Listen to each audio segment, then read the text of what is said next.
Grok दरअसल इन दिनों काफ़ी धूम मचाए हुए है। वो एक तरीके से वो नंगे सच बता रहा है जिसको सुनने के लिए खास करके भक्त टाइप के लोग, खास करके सत्ता पक्ष के लोग सुनने के लिए बिल्कुल भी तैयार नहीं हैं।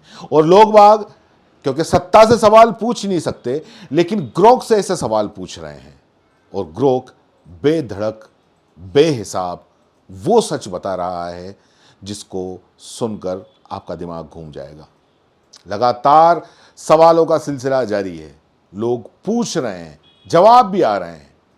अब ऐसे में अभी जो नागपुर के अंदर हिंसा हुई, इस हिंसा को लेकर भी सवाल पूछा गया कि आखिरकार नागपुर में हिंसा क्यों हुई।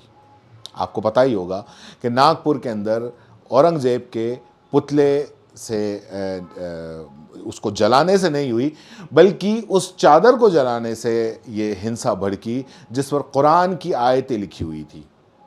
और ये हिंसा के बाद में ये सारी चीज़ें सामने आ रही हैं।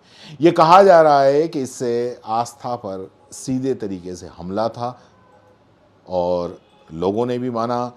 और छावा फिल्म से ये जो जहर घोला गया था और औरंगजेब के नाम पर ये जो नफ़रत फैलाई गई थी, इसका असर सड़कों पे देखा गया।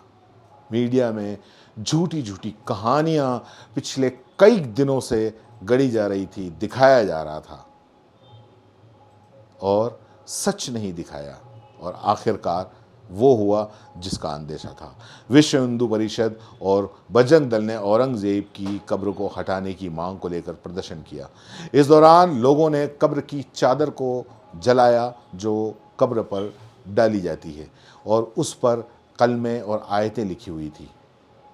और ऐसे में जब कुरान की आयतें लिखी हुई थी और भी उसके साथ में अफवाह फैली कि कुरान शरीफ को भी आग के हवाला कर दिया और जो धार्मिक चिन्ह थे उनमें भी आग लगा दी, इससे लोगों में माहौल गर्म हो गया, हिंसा भड़क गई।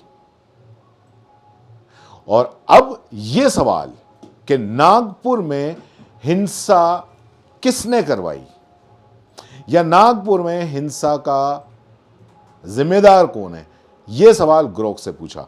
और जानते हो ये सवाल किसने पूछा और किसका ये सवाल और जवाब वायरल हो रहा है? दरअसल ध्रुव राठी ने नागपुर हिंसा पर सवाल किया। पूछा कि नागपुर हिंसा के लिए कौन जिम्मेदार है। तो इसके जवाब में बताया गया ग्रोक की तरफ से कि नागपुर दंगा 17 मार्च 2025 के लिए विश्व हिंदू परिषद और बजरंग दल जिम्मेदार लगते हैं, क्योंकि उनकी औरंगजेब मकबरे के खिलाफ प्रदर्शन और कलमा लिखी कपड़ा जलाने की घटना ने हिंसा को भड़काया है। और जो इसके अलावा पवित्र किताब जलाई है, यानी कि कुरान को जलाया है, जिसे सांप्रदायिक झड़पें हुई। कुछ दावा है कि हिंसा पहले से नियंत्रित नियोजित थी, प्रायोजित थी और इस पर दोनों समुदाय शामिल थे। बीजेपी विधायक ने कहा कि हिंदू दुकानों और घरों को निशाना बनाया गया, जो जटिलता को काफ़ी बढ़ाता है। पुलिस की जांच जारी है, शांति बनाए रखें।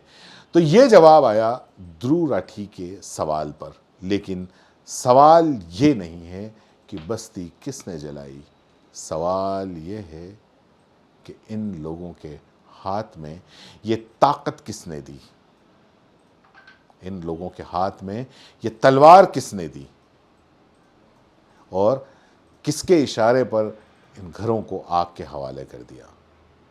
फिल्म में जो दिखाया गया कि उसका समाज पर क्या असर होता है, नागपुर हिंसा में हमें ये समझ में आ सकता है। महाराष्ट्र के सीएम देवेंद्र फडणवीस ने भी विधानसभा के अंदर जो जवाब दिया, उसमें फिल्म भी शक के दायरे में है और वो भी एक जवाबदेही तय करते नज़र आ रहे हैं।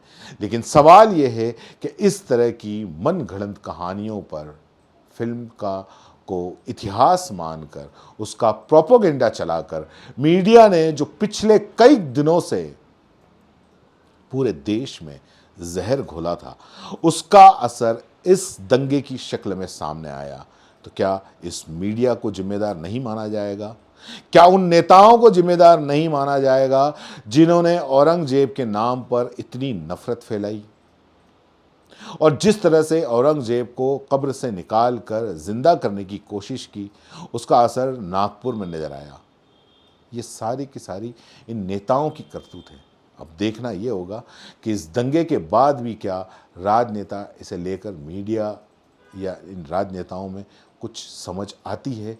क्या सही जो दोषी हैं उनसे मीडिया सवाल कर पाती है, क्या उनको सजा मिल पाती है।